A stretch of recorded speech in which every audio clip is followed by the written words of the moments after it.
The Democratic Republic of Congo has warned that the reemergence of the M23 rebellion in the east could endanger a deal with the opposition intended to lead to a presidential election this year.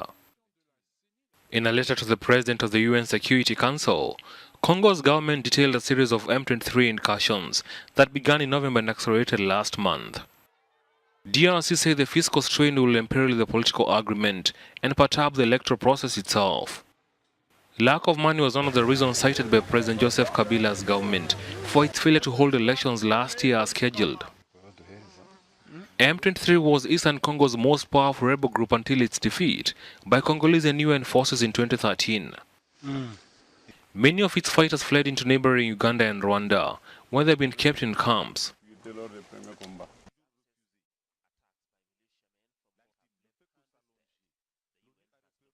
The Congolese army this week said M23 fighters had captured and killed 3 army officers. An M23 resurgence could spark wider conflict in the region that is an ethnic tinderbox straddling national regional borders and which has seen decades of war. A deal brokered by the Catholic bishop still stands, although the death of veteran opposition leader Etienne Tshisekedi could lead to uncertainty. They may look menacing, but with a little guidance from professional handlers, you just may gather the courage to take one of the century-old crocodiles at Kachikali Crocodile Pond for a little walk. Some of them will be even touching, crying, but some will be touching with, happiness and joy. They won't even believe that they're touching a crocodile. It's what makes Kachikali one of the top tourist attractions in Gambia's capital, Banjul. But these days, the crocodile pond is quiet. Everything went. So is the monkey park. Banjul's beaches are deserted, hotels are mostly vacant, and souvenir stores are empty. It all began when former leader Yahya Jammeh refused to give up power after he lost the presidential election in December.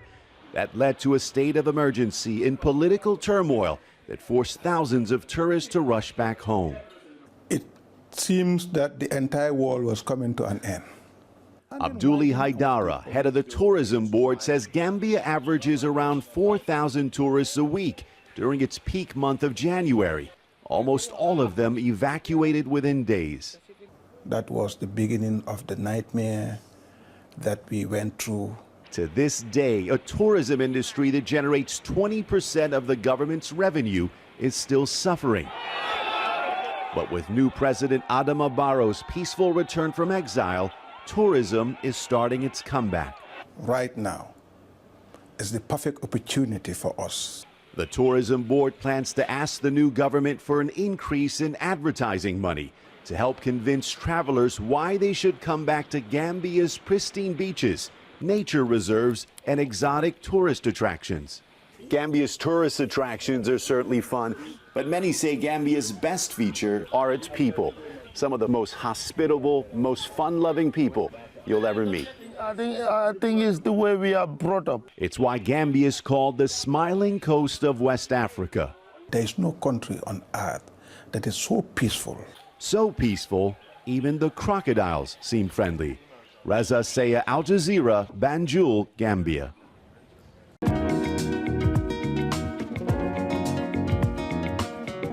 This week on Africa Weekly, we head to Kenya, where tensions are rising between landowners and cattle herders. Then we visit a school in South Africa which has been set up for refugee children. And finally, we look to Gabon, where Egypt take on Cameroon in the final of the Africa Cup of Nations. But first, a summary of the stories that made the headlines this week.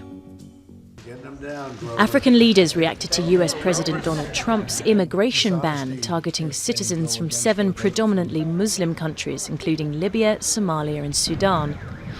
Trump claims the measure is to help fight radical Islamic terrorists. Condemned by the international community, the ban's a major cause for concern on the streets of Mogadishu. I will go back to the US very soon, but I am afraid that I will be arrested in the airport when I get back there. Because being of Somali origin, coming back from Somalia, I'm hunted. Because the president ordered to especially target people from Somalia.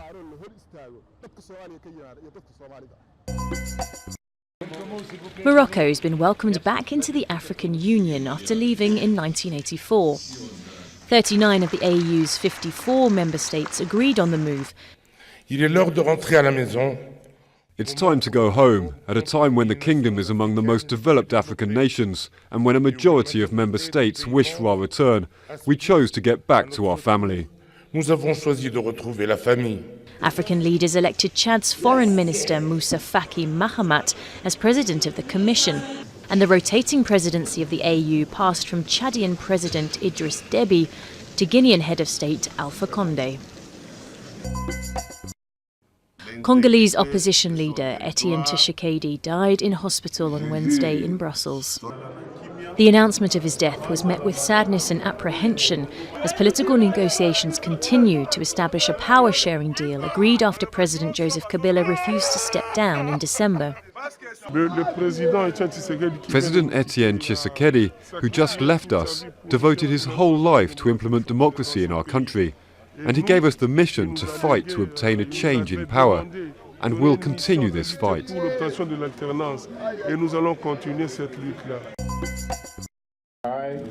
Less than a week after the return of President Adama Barrow to the Gambia, 10 of 18 ministers belonging to his new government have been sworn in. Mai Fati, Barrow's special advisor, was appointed Minister of the Interior, and Issatu Toure, who heads up the Trade and Business Ministry, is one of only 2 women in Barrow's government. 15 miners were rescued Sunday in the province of Geita in northwestern Tanzania after they became trapped 35 metres underground when a makeshift gold mine collapsed. They were trapped for at least 2 days. Mineshaft collapses are frequent in Tanzania as workers often lack the required tools and safety precautions.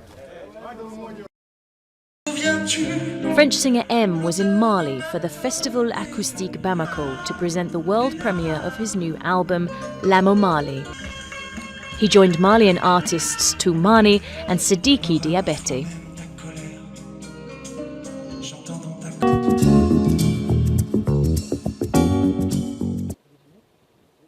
Thousands of cattle graze in the Muji Conservancy, 130 kilometres from Mount Kenya.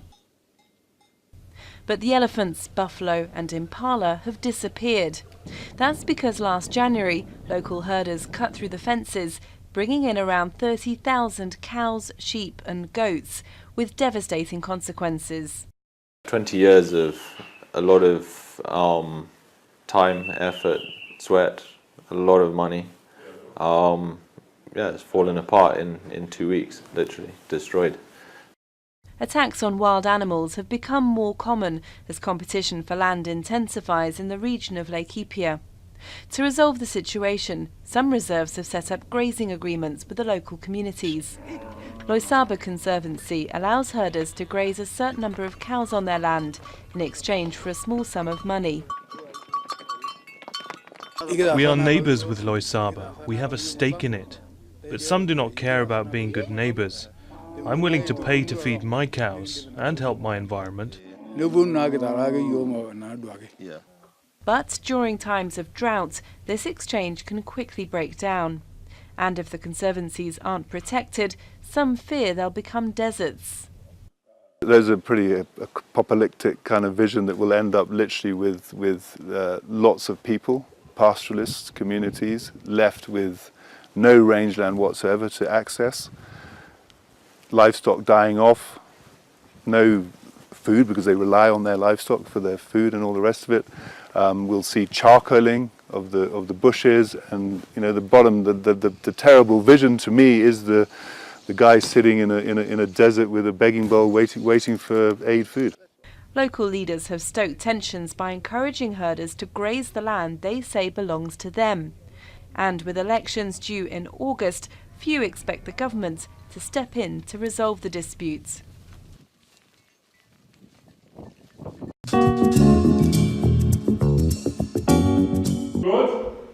Are you taking? 3 years ago, Claude couldn't speak English. This 12-year-old from the Democratic Republic of Congo spoke only French when he arrived in South Africa with his family. Now he takes classes every afternoon with other refugee children. Ici, j'apprends tout l'anglais. Here, I learn everything. English, maths, all that I'll need for when I leave to go to a normal school. These children come from various African countries, such as the DRC, Burundi, Zimbabwe and Eritrea.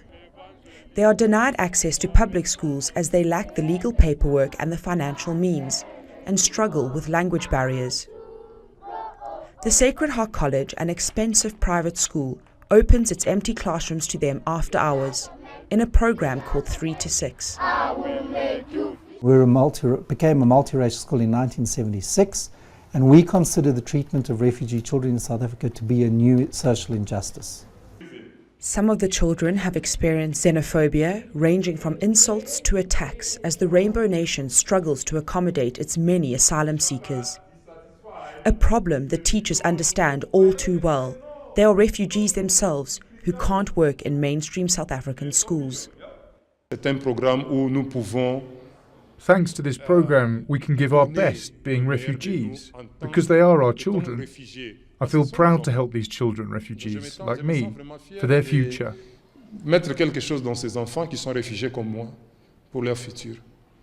Every year, roughly a quarter of the children from 3 to 6 integrate into mainstream schools. A model that has already inspired a European volunteer who worked here, who went on to establish a similar program for Syrian children in Germany. Absent from the last 3 editions and winners of the 3 before that, Egypt have their eye on the 2017 Africa Cup of Nations title. The Pharaohs have only conceded 1 goal throughout the tournament, thanks to veteran goalkeeper Essam Al-Hadari. At 44 years old, he's the oldest ever at the Cup of Nations. For Egypt's coach, the title is theirs for the taking. Here we are, let's call it my grand final. The emotion I have is for this fantastic team. When I talk about the team, I'm talking about those here, those who didn't come, and those who've taken part in all the knockout matches of the African Cup. So let's hope that we can lift the cup.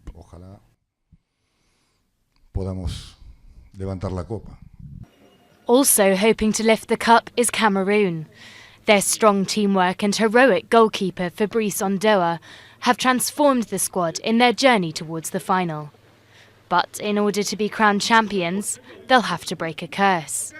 The last 2 times the side faced Egypt in an Afcon final, they lost. I think it was 9 years ago that Egypt beat Cameroon. We're not here for revenge, not at all. If we were, we'd not be playing the way we want to. Above all, we want to win this final. For Cameroon, this could be their 5th Afcon title and the first time they lift the trophy in 15 years. For Egypt, who last took the crown in 2010, it would be a record 8th. 2 titans of African football meet again, but on Sunday evening in Libreville, only one can emerge victorious.